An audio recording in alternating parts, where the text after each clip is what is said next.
What's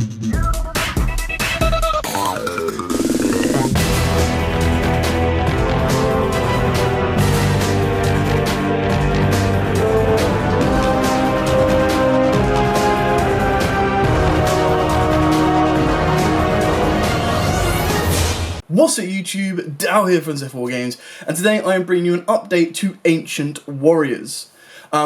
Quite simply, Ancient Warriors got a brand new card in Blazing Vortex, and it is pretty much ready to give another kick. It is one thing that pure Ancient Warriors was missing, which is really nice, but I'll also show you a side engine at the end that can help you go first, whether you want to side it in or whether you want to main to go first. The only issue with today's current game is you need to look at playing against VFDs and you need to look at playing against Herald and of course Vanities as well. With all of that out of the way, please smash that like button, hit that notification bell and subscribe so you do not miss out on any more upcoming content as we continue our journey up to 17,000 subscribers and ultimately 20,000 by the end of the year. Now let's get into today's profile of pure Ancient Warriors. So, Ancient Warriors began their journey in Ignition Assault with a couple of ultra rares and it's only got stronger since. I've decided to go for a more pure build on this one particularly here just so I could showcase the Rebellious Lu Feng, because in one hand, it's got an amazing effect. On the other hand, its restriction is quite strong on a mixed version of the deck. The annoying thing is, I was trying to avoid going Barrier Statue Stun, which I have done with this build, so do not click off just yet.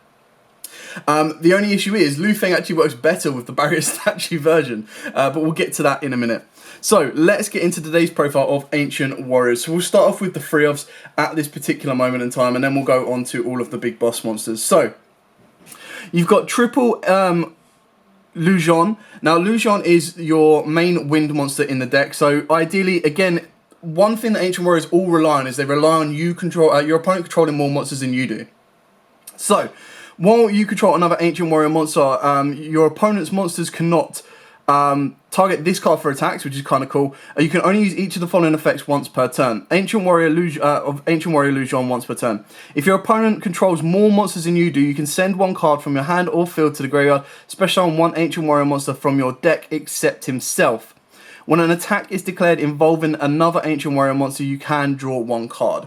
Now, the can draw one card does actually clash with a card later on in the deck, but it's quite important that it does because it's all about consistency. We've then got triple Masterful Sun Moon, so this is your main water. Again, while you control another Ancient Warrior, monsters your opponent controls cannot target this card for attacks. Only use each of the following effects once per turn. You can send one card from your hand or field to the graveyard, add one Ancient Warrior monster from your deck to your hand, except himself. If another Ancient Warrior monster's or effect is activated except during the damage state, you can target one monster your opponent controls and return it to the hand, which is very nice with the Link 2. Now, obviously, the first effects on these are actually not so bad, because the idea is you want to send your Ancient Warrior continuous, you want to send your 10 keys, and you're going to get additional effects off the back of sending your Ancient Warrior cards, which is really important. We've then got the two Yugioh. Now, a lot of people play 3 of this, completely understandable. The reason I'm only playing 2 is because you ideally want to search it. So this card is, if this card is added from the deck to the hand by the effect of an Ancient Warrior card, you special summon it. When a spell or trap card is activated, quick effect, you can send one face-up Ancient Warrior continuous spell or trap you control to the graveyard, negate the activation. When a monster effect is activated while you control Ancient Warrior Yugioh, so the Wind Ultra, quick effect, you can send one face-up Ancient Warrior continuous spell or trap you control to the graveyard, negate the activation. Only use each effect once per turn. Now, obviously, as you can see, you don't really want to normal summon it. You don't want to use it as part of an additional normal summon. You don't want to do anything apart from search it, special it, off you go. So having it at 3 can be a little bit bricky because ideally I want these to stay in the deck. I want to search it, special it, and go from there. It instigates rank 4 plays. It instigates negation plays if you've got Yugioh on the board as well. So 2 seems more than enough for me. Because we are pure second, we're going to be playing triple Loyal Guanzhong. So this one is basically a Cyber Dragon. So if your opponent controls a monster, you can special summon this card from the hand. If only your opponent, that's quite important. Your opponent cannot target other Ancient Warrior monsters you control with card effects, which is nice. If your opponent controls more monsters than you do, you can target one monster your opponent controls, destroy it. Only use each effect once per turn. So again, that effect isn't a quick effect, but in the pure go second version, this is fine because you just go, okay, cool, special summon. You've already got an interruption. It's kind of like a Prankatops, but again, not quick, and you kind of go from there. We've then got 2 of the brand new guy, Rebellious Lu Feng. Now, Rebellious Lu Feng is amazing, but also quite bad and restrictive in the other way. To me, it's kind of like not on the same level, but it's kind of like a comparison of Eternal Soul for Dark Magician. It's so good. It's what the deck was missing, but it has a big downside. So, can't be normal summon or set, must be special summon from the hand by controlling the highest attack Ancient Warrior monster on the field, even if it's tied. So basically, as long as you're not in a mirror match, and you just control an Ancient Warrior, you just go, okay, cool, special summon. Now, the good thing behind that is you do instantly get Link 2 material and go straight from there. You can only special summon Ancient Warrior Rebellious Lu Feng once per turn this way. Once per turn during the main phase, quick effect, you can destroy that the one face-up monster your opponent controls with the highest attack, your choice if tied. So again, it's your opponent's monster with the highest attack. So it doesn't matter if you've got stronger monsters than them, you can just go ping, ping, and get rid of it. Sounds great. The second part is where it hurts. Also, you cannot activate monster effects the turn you activate this effect, except Ancient Warrior monsters. So it's like, cool, so if I've got, there's no point in making Appaloosa during my opponent's turn, even though this is quick effect, it's like, so there's no point in making Appaloosa, there's no point in trying to make access code, there's no point in trying to make like anything else that's going to try to trigger its effect, which is why the barrier statue works so well, because the idea is you can just go, okay, special Rebellious Lu Feng, and then you just sit on a barrier statue. Lu Feng just goes, you know what, pop a guard whenever I want. I'm not activating Morg, I'm not activating the statue, I'm not activating another monster effect when I use Rendezvous to protect the statue. I'm just pretty much going, alright, cool, stop, let's go. And it gives you a 2800 BS. So that's why it works so well with the barrier statue, which is why it's annoying. And then second effect is once per turn during the end phase, if your opponent controls a monster with the highest attack on the field, even if tied, you have to give the, control of this card to your opponent. So it's not so bad in the sense that if they want to use this effect to pop, they're locked out of effects. But again, it's that kind of, that little niggling restriction of I don't want to give my opponent a free 2800 beater. So again, it works really well with the barrier statue because there's no way they're getting anything on board unless they've got wins that they can special summon above 2800. And then anything that does become a threat, you pop it with Yugioh. So again, very good, but also quite restrictive. Then for the one-offs, we've got the one Zhang Di, we've got the one Fearsome Zhang Yon, and we've got the one Zhu Gong. I will get there eventually, so I do apologise. Now, the reason we've gone with these is I really like Zhang Di. I think Zhang Di is so cool. So it gains 300 tap for each monster your opponent controls. During your turn, you can only use each of the following effects once per turn. If you control 2 or more Ancient Warrior monsters, you can special summon this card from the hand. If your opponent controls more monsters than you do, you can activate this effect. This card can make up to 2 attacks on monsters during each battle phase's turn, which is really nice and quite easily consistent to do.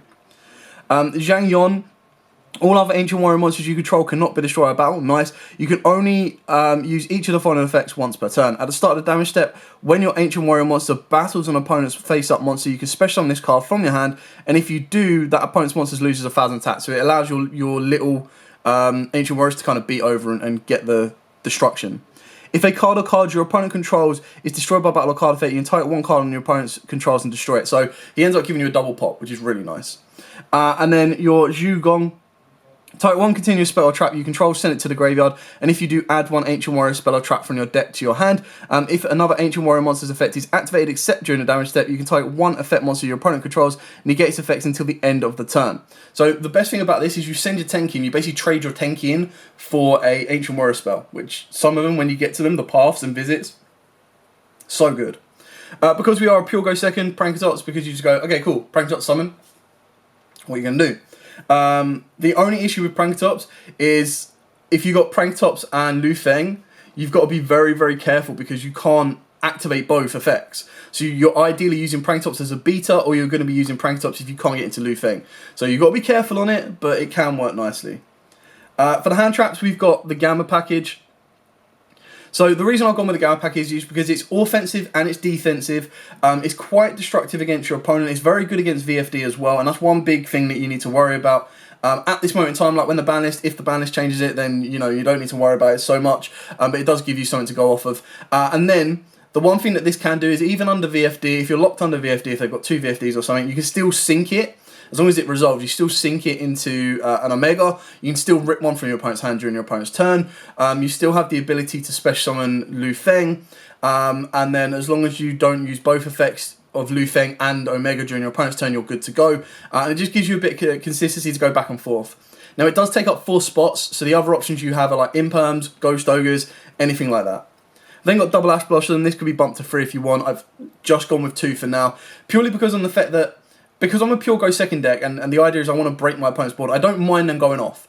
I would much rather keep my hand advantage and let them go off and then break it with something like a Droplet or a Dark Ruler than drop an Ash and hope that it ends it. But the reason I've gone with Ash is purely because on the rogue matchups as well, Ash is one of those cards that you drop it, they lose, they can't play. Then for the spell cards, we've got Triple Pot of Prosperity.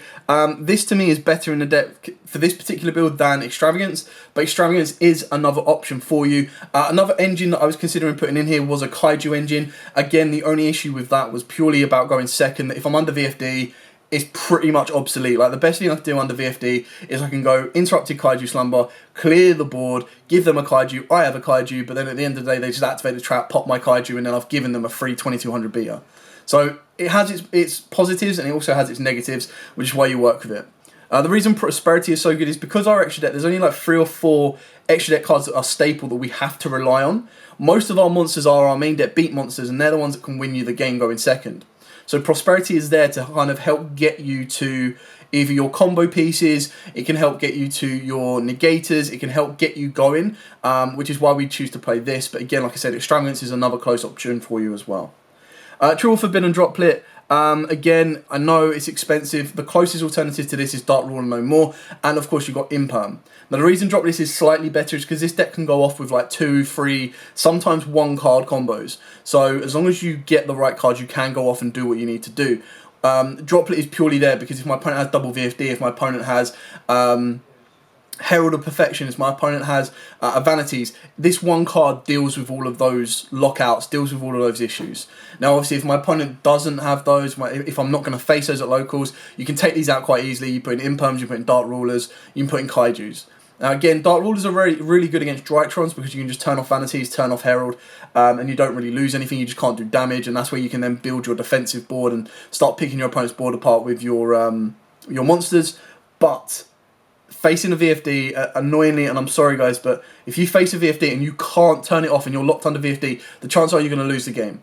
Because whatever you put on the board is going to get popped by the trap during your turn.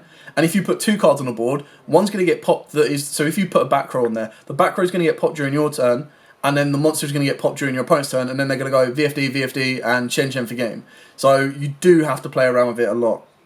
Speaking of the trap, Double Cosmic Cyclone. You can play Ghost Ogre, but the reason I went with Cyclone in this particular build is if I do decide to go for Lu Feng, I can't activate Ghost Ogre during the same turn. So again, this is one thing you got to keep in mind is if you're using your hand traps like Ash, you can't use Lu Feng.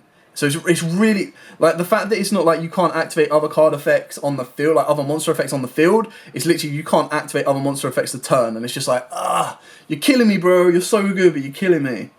Triple Tenki, search like your entire deck.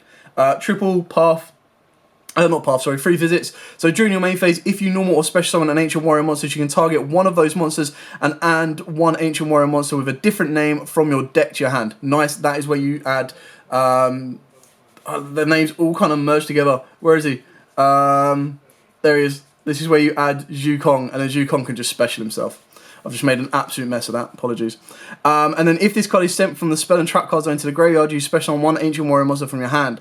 Only use each effect once per turn. And you can only activate once per turn. And then at the end of your 3rd turn after activation, you send this card to the graveyard. So, and then we finish off, well, penultimately finish off with triple East by South Winds. What makes this really good, and you can cut this out, and I don't play the one that is the barge, the arrow bow, purely because, again, I'm just going aggression. So the idea behind this is you must send this card to the graveyard during your 2nd standby phase after activation. Don't even worry about that. So once per turn during your main phase, toss a coin, and if the result is heads, send this card to the graveyard. If this card is sent from the field, from the spell and trap card zone to the graveyard, you can activate this effect this turn. Your opponent cannot activate cards or effects in response to the activation of your Ancient Warrior cards and effects until the end of the turn. All Ancient Warrior effect monsters you currently control gain this effect. When this card declares an attack, you can destroy one card your opponent controls. Now, it's on declaration, so it's not on damage step. So what you do is you declare, pop a card, go directly. Now, the idea is you're going to be you're going to send this to the graveyard very, very early on. So it's rare you're going to have a full board. But if you do have that ability to like droplet your opponent's entire board Activate this, send this when you've got a board of like 3 or 4 or even 5 Ancient Warriors. It then means from that point, if your opponent has 5 monsters, and particularly it's just card, so even if your opponent had 5 back row and 5 monsters, you just go declare, pop, carry on attack, declare, pop, carry on attack, and it just keeps them going. And then finally, 1 Call by the Grave, because, you know, Ash at the right time or Ogre at the right time can really, really stump the deck. So you have to be able to stop it where at all possible. And the idea as well with Gamma, in the sense, is you play like 10 keys, you play 3 visits, you play a lot of search cards in that capability that all stem from your hand. And then if you put in the side engine as well, you're also playing a card that comes from your hand. So being able to drop a Gamma just pretty much goes, nope, gives you another version of Call by the Grave. Now I'm going to show you the side engine first, and then I'll take you into the deck. So the side engine, surprise, surprise, is the Tri-Brigade. So we've got the 1 Rendezvous, the 1 Barrier Statue, the 1 Kit, the 1 Cuirass, the double Nerval, and then the triple Fractal. Now the reason this is so good in the deck is, again, like I said, with the Lu Feng, it actually works really, really well. Because the idea is you can use Fractal. Fractal can then help get you, help you link climb up. You go into Ferrigit. Ferrigit gives you a draw, which means you can put some of these really bricky, dead, annoying cards back to the bottom of the deck. Kit can become your normal summon. One of your Ancient Warriors can become the special summon off of Ferrigit. You then send this to the graveyard so you can protect the statue. And before you then make the Barrier Statue of Storms, not Barrier Statue of Storms, sorry, it's Samorg. And then obviously off the back of that, before you bring out the statue, you should already have an Ancient Warrior on board. So you can then back that Ancient Warrior up with a rank 4. Or the idea is you're going to be able to back that up with an Ancient Warrior plus your Lu Feng. And then off the back of that, you're going to end up having the Barrier Statue in defense that can be protected. Now, as you play through that particular turn, the one big difference between this deck and other decks is because you've already got Lu Feng on board, you've got a 2800 beat that's going to pop a card, and because you're not triggering any effects during your opponent's turn, his clause, the negative clause of that, does not matter, and you're good to go. But then what it also means is because you already have a level 4 Ancient Warrior on the board as well, is you play Tornado Dragon, so you can overlay with with the Barrier Statue into a rank 4, and then you continue to special summon and pretty much OTK from there. Now obviously the one downside is your opponent's not going to have more monsters than you when you're going first, but then that's where you rely on your defensive capabilities in order to kind of move the plays further forward. So that's the side deck engine. This would pretty much come out for, you'd probably take out a lot of your go seconds, so your droplets, you would take out, I'd cut the Lu Feng probably down to 1 maybe, because you can just search it out quite easily, and then you'd be looking at cutting some of the hand traps down, because you don't really want to be dropping hand traps during your opponent's turn if you've got Lu Feng, because you won't be able to use them. You'd probably take out the Gammas, so the space is very, very easy to add this in. The extra, it doesn't really change too much. The only thing you would probably change is putting an Omega. So I've kind of broken this up there. I'm going to show you 16 cards. And obviously you don't use all 16 cards. But we'll start off with the linked monsters, or we'll start off with the monsters that are defensive or involve interaction with your opponent. So again, if you play Lu Feng, you're probably not going to play these cards. So you've got the 1 Appaloosa and the 1 Underworld Goddess. Now these are obviously going to be your top cards you're going to make. But again, if you make these during your opponent's turn, the idea is that if you can't make the Lu Feng into Barrier Statue combo, if you use the Tri-Brigade engine, you can make Appaloosa backed up with other cards. This can come off of the back, because you actually build the board or flood the board quite easily. This can come off the back of an IP, use one of your opponent's monsters and 2 of your monsters, happy days. So again, if you decide that you want to go for the Barrier Statue with Lu Feng play, you don't play these. If you don't and you're like, you know what, I want to be able to get consistent as possible, you go with these 2. You've then got, of course, your IP Masquerena, again, with your Phoenix and Unicorn. So, again, these will clash with Lu Feng, because you'll be using IP's effect, Unicorn's effect, or Phoenix's effect. So, again, if you're going to go with Lu Feng, you kind of want to change that out, and you don't want to go this route. But, again, it's just not... I keep saying again, it's just other options. Now, the one card that is really, really good that will combo off with Lu Feng, and if you actually have the ability to make Barrier Statue Samorg, plus this card, plus Barrier Statue, plus Lu Feng, you're in a world of happiness. And that is, of course, Ancient Warriors Oath Double Dragon Lords. So it requires 2 Beast Warrior monsters, but of course, including a Wind Beast, a Wind Ancient Warrior monsters. But you can bypass this with Ferrigit and the other Tri-Brigades. All Ancient Warrior monsters you control gain 500 attack and defense, so nice, your Lu Feng becomes a 33. You can only use each of the following effects once per turn. If this card is link summoned, you can add one Ancient Warrior card from your deck, and if you use Ferrigit, it's not a special summon, so keep that in mind. And then quick effect, you send one card from your hand or field to the graveyard, then target one face-up card your opponent tries and return it to the hand. So again, during the end phase, what you can do is you can go effect, send the barrier statue, and then bounce a card. If your opponent like sets 5 or something like that. But then off the back of that, you're going to have Lu Feng as well. So the ideal combo. And keep in mind that it's only really a 1-card combo that gets you. So from Fractal will get you all the way to the barrier statue if you play it correctly. You then obviously have the rest that you can play around with that can get you into this and can get you into Lu Feng as well. So these are the cards that are going to interact during your opponent's turn. Then we're going to show you the cards that are pretty much just utility cards to get you where you need to go and to kind of help break you the board up. So we've got the 1 Tornado Dragon, again, overlay with a barrier statue, get rid of the barrier statue, good to go. Tiger King, get you a 10-key, still very regular in this deck as well. Samorg gets you to the barrier statue. Ferrigit, you can bump this up to 2 if you want for additional consistency, but again, the idea behind this is going to instigate the ability to get into your Samorg, Bird of Sovereignty, or it's going to instigate just to give you a free summon to go into Ancient Warriors. And of course, if you do special summon Ancient Warriors, you can put these two together and make Avramax, which I'll show you in a minute. I've gone with Wind. This can easily be the Harpy Link 2. It's just a Link 2 Wind that gives you the ability to get rid of the barrier statue. Again, you can also get rid of the barrier statue with this guy as well. So Wind is not a necessity. It's just another option. So this is the 16th card. You can just go yeet.